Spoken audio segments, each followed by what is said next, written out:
So children, we are learning these days about vectors, and today we are going to start with the important and interesting concepts related with the vector. And the very first concept is that two vectors are said to be equal when their magnitude is same and their direction is also same. So these two vectors are parallel because length, which is representing magnitude, is also equal and they are pointed in same direction. But two vectors are only parallel. They are not equal. They are just parallel if direction is same but magnitude may be or may not be same. For example, these two vectors, their magnitude is different but they are pointing in same direction. They are parallel to each other. So these two vectors are just parallel. Then two vectors are said to be antiparallel if they are parallel to each other but their direction is pointing in opposite direction. Then there is a very interesting concept of null vector. Null vector is a vector whose magnitude is 0. For example, if you subtract from vector A, the vector A itself, then result will be null vector. Null vector whose magnitude is 0. Now subtraction of two vector must be a vector, that is why a null vector is defined. If a vector is shifted parallel to itself, this is something which is very important. If a vector is shifted parallel to itself, it does not change. That means if I take a vector B, which is being added in vector A, right? And tail of the vector B is starting from vector A and then head, and then A plus B is drawn like this. Now if I want to shift this vector and I shift it parallel to itself, I am not changing its direction and not changing its magnitude, and I place it here at this point like this. Then vector B is shifted at this point, but vector B is not changed. It is as it is. That means this is vector A, and now I want to take vector B like this. And now I will complete a parallelogram and I will draw its diagonal. Now this is vector A, this is vector B, and this is A plus B. And as this vector is parallel to it, the angle between vector B and vector A, whatever it is, that angle is same. That is why we say that when you connect two vectors tail to tail, then angle between them is called angle between the two vectors. If you see, this is the angle same as this angle because these two lines are parallel, and this line is the third line intersecting these two parallel lines. So this is same as this angle. Therefore, when we add like this, then we draw this vector a little ahead, and then angle between these two is taken to be angle between two vector and not this angle. So these are very basic, very fine concepts which you should know before you start the conceptual questions and core physics questions of vectors. Similarly, take this vector as vector A and its length is representing its magnitude. And if somebody is saying that there is a vector B which is equal to 2 times A, it means the magnitude of the vector B is just double the vector A, but both are pointing in same direction. They are parallel to each other. And now the last point is that if 3 vector, 2 vector or more than 3 vectors are given in terms of their components, then resultant of these 3 vectors, calculation is so simple. You just have to add them, and you will add the I terms together, j terms together, and k terms together with sign. Like here, 6 plus 3 9 minus 7 2, 5 plus 2 7 plus 4 11.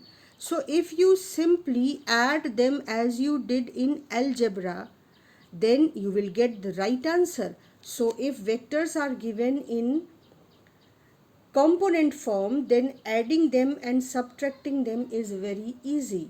Like if you want to subtract b from a, then simply you will write vector a minus vector b is equal to, and then you will subtract the I term from the I term. So it's I only.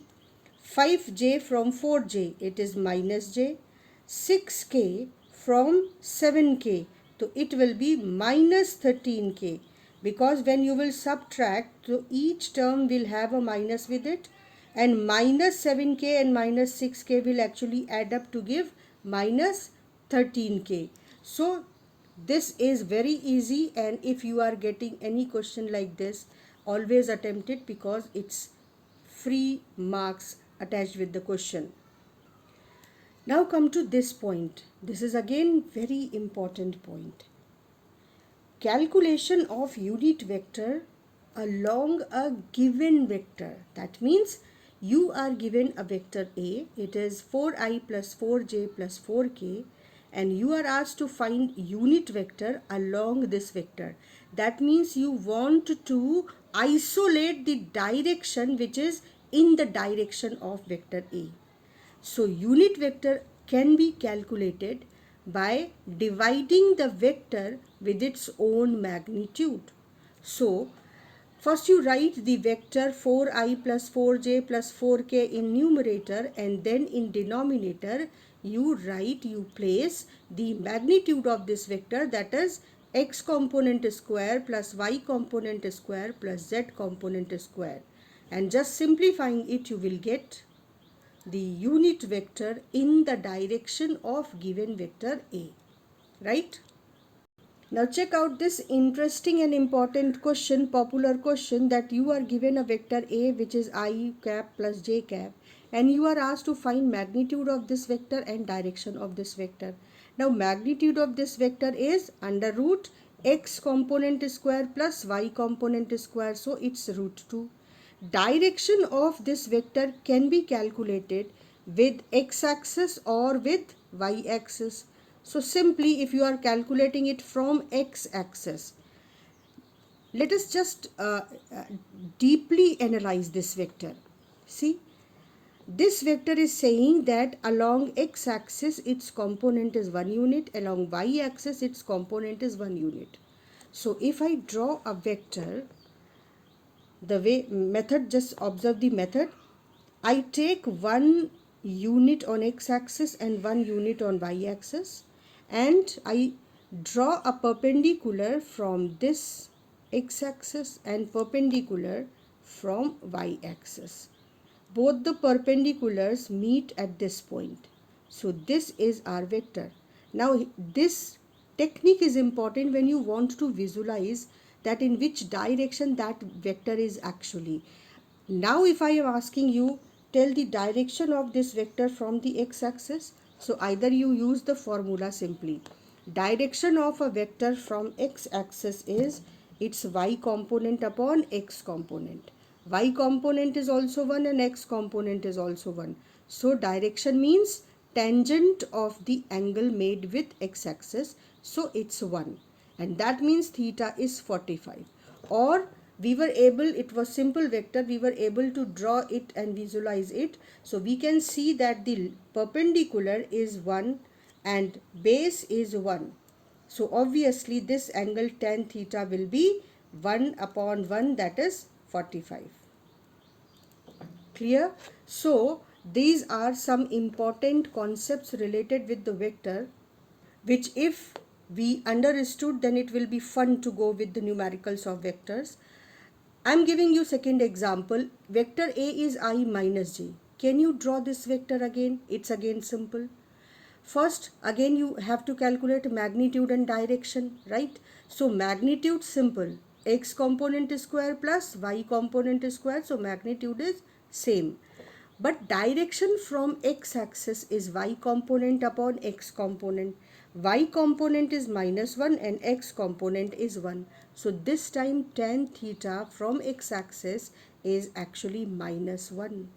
So this is something important.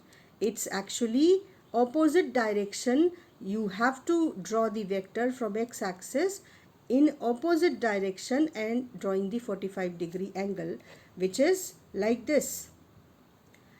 This is the 1 unit on x-axis. Now this is -1 unit on y-axis. So just drop a it's draw a perpendicular from y-axis and from x-axis. The two perpendiculars are meeting here. It's similar to get the point whose coordinates are given. So actually the x and y components are coordinate of this position where the head of the arrow is. So 1 and 1, these are intersecting at this point, the perpendiculars. So our vector is like this. This is parallelogram and this is our vector along the diagonal. And 45 degree from x-axis is not this time in anti-clockwise direction, but it is in clockwise direction. So either you write it like this or you can give the value 360 minus 45.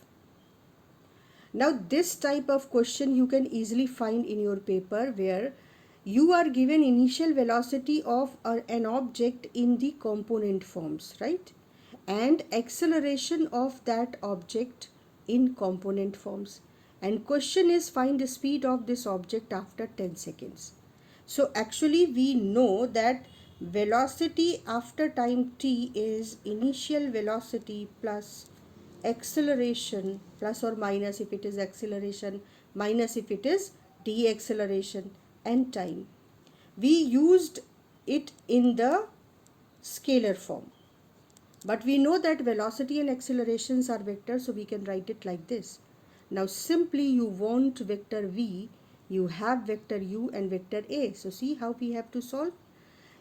Write in place of u the form of vectors which are given in terms of component plus the vector a. Write it as it is. Put it in the bracket and in place of time write 10. Open this bracket and multiply it with 0.3 and 0.4, and now you just have to add the I term and the j term, and see, you got vector v, that is final velocity vector after 10 seconds if you are given initial velocity and acceleration. So it is so simple, but these questions are frequently asked in any question paper.